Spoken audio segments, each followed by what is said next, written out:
Day all day all day. Oh, oh. I do it in my way. Oh, oh. All day all day all day. Oh, oh. I don't care what they say. Olá, crianças, tudo bom com vocês? Eu me chamo Bianca Salomão e hoje é a nossa aula de língua portuguesa. Na aula de hoje nós iremos dar seguimento à nossa unidade do livro. Então pega teu material didático e me acompanha na aula de hoje. Então, galerinha do quarto ano, hoje nós iremos estudar da página 13 até a página 25.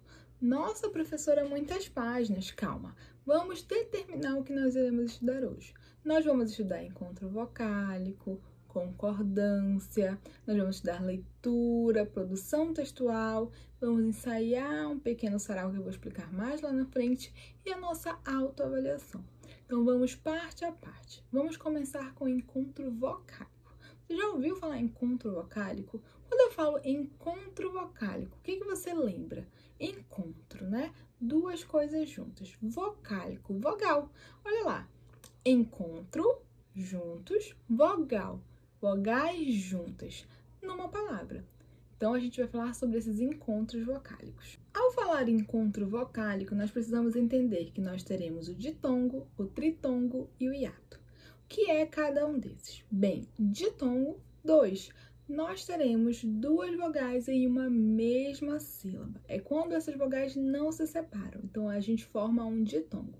Exemplo disso, bananeira. Sabe separar bananeira? Vamos lá. Bananeira. Olha lá o nei, o e e o i são duas vogais, ficaram juntas. A gente tem um encontro vocálico, duas vogais. Logo, nós teremos um ditongo, são duas que estão juntas, tudo bem? E a gente tem o tritongo. Ora, se di é duas, tri é três, quando nós teremos três iguais. Olha a palavra Uruguai, Uruguai. Olha lá, guai, U-A-I. Nós teremos U-A-I juntos no guai. Por isso, nós teremos três vogais, logo, nós teremos um tritongo. Então, nós temos o ditongo, nós temos o tritongo e temos o hiato. Nossa, hiato é só um? Não necessariamente. Hiato é quando a gente tem uma palavra com duas vogais, mas elas se separam nas sílabas. Olha o exemplo de lua. Lua, L-U-A. Nós temos o e o A. Professor, esse é o ditongo. Não, porque a gente vai determinar o encontro vocálico a partir da separação silábica. Como é que a gente separa a lua? Lu-A. Percebeu? O lua, que tinha o e o A, um ao lado do outro, na separação, eles ficam cada um numa sílaba. Então, nós temos lu-A. O A ficou sozinho. Quando há esse isolamento, quando essa vogal fica só, nós temos, então, um hiato. Tudo bem? Então, esse é o encontro vocálico. Ditongo, tritongo, hiato. Em seguida, a gente vai ter na página 12, na página 13 e na página 14, alguns exercícios que nós iremos fazer. Tudo bem? Então, vamos resolver esses exercícios sobre ditongo, tritongo e hiato. Bem, agora nós iremos falar sobre concordância entre artigo, substantivo e adjetivo. Vamos entender o que é cada um desses. Lembra os artigos? O, a, os, as, uma, uns, umas. Substantivo. Lembra que a gente tem o próprio, o comum. Então, é aquilo que a gente nomeia. E os adjetivos são as características atribuídas. Ele pede para a gente focar no último verso lá da Receita para Espantar a Tristeza. O último verso diz assim: para um longo e apertado abraço. Ora, vamos identificar.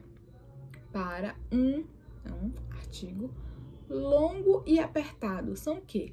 Longo e apertado são características do abraço. Então, o abraço vai ser nosso substantivo. Logo, esse abraço ele vai ter duas características, longo e apertado. Esse abraço poderia ser frouxo, poderia ser curto, mas ele resolveu ser longo e apertado. Por isso, a gente tem características. Quando a gente fala de concordância, a gente fala exatamente de concordar um com o outro. Lembra que a gente já estudou que a gente não pode falar eu tenho uma caneta, se eu tiver apenas uma, eu uso singular, uma caneta.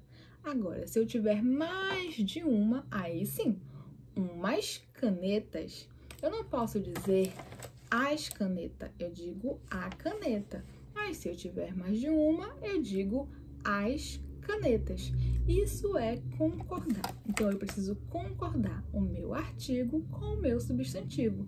Logo, eu também vou concordar o meu adjetivo. Eu não posso dizer uma caneta roxas. Não, roxo seria a característica da caneta. Então, seria uma caneta roxa, não roxas. Então, se um está no singular, todos estarão no singular. Se um estiver no plural, todos estarão no plural. Eu falaria: minhas canetas são bonitas e não minhas canetas são bonita. Entenderam? Então, isso é concordar. A gente concorda artigo, substantivo e adjetivo. Então, ele fala pra gente do abraço longo e apertado. Mas se fosse no plural, abraços, como seria? Abraços longos e apertados. Então, a gente transforma tudo para o plural. Tudo bem? Então, a gente vai resolver os exercícios lá da página 14 e da página 15. A gente segue para a página 16 com uma leitura. Nós iremos ler agora um texto chamado Cidadezinha, de Mário Quintana. Cidadezinha cheia de graça, tão pequenina que causa dó. Com seus burricos a pastar na praça, sua igrejinha de uma torre só. Nuvens que venham, nuvens e asas, não param nunca nem um segundo, e fica a torre sobre as velhas casas. Fica cismando como é vasto o mundo, e que de longe venho perdido, sem pouso fixo, a triste sina. Ah, quem me dera ter lá nascido, lá toda a vida pode morar, cidadezinha tão pequenininha, que toda cabe num só olhar. Bem, esse texto ele é considerado um soneto. Por quê? Porque a composição poética dele é por 14 versos e ele é dividido em 4 estrofes.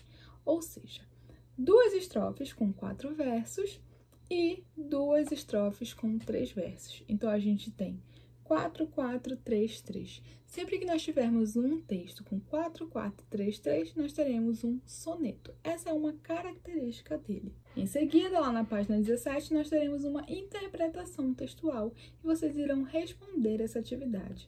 É sobre o texto que a gente leu. Você pode reler. Nós já aprendemos a ver informações da referência e assim você vai conseguir resolver as atividades.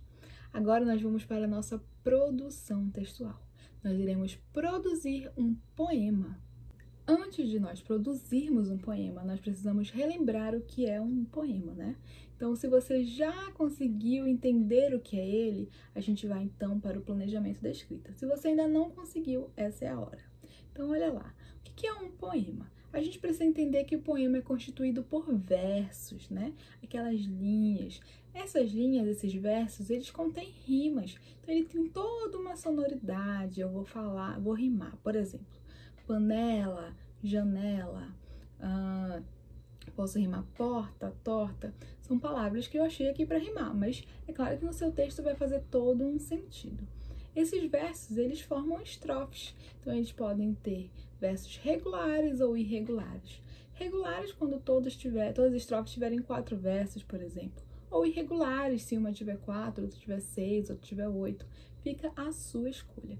Então, o gênero do poema, ele vai ser constituído por verso, rima, estrofe, e a gente vai ter todo esse conjunto.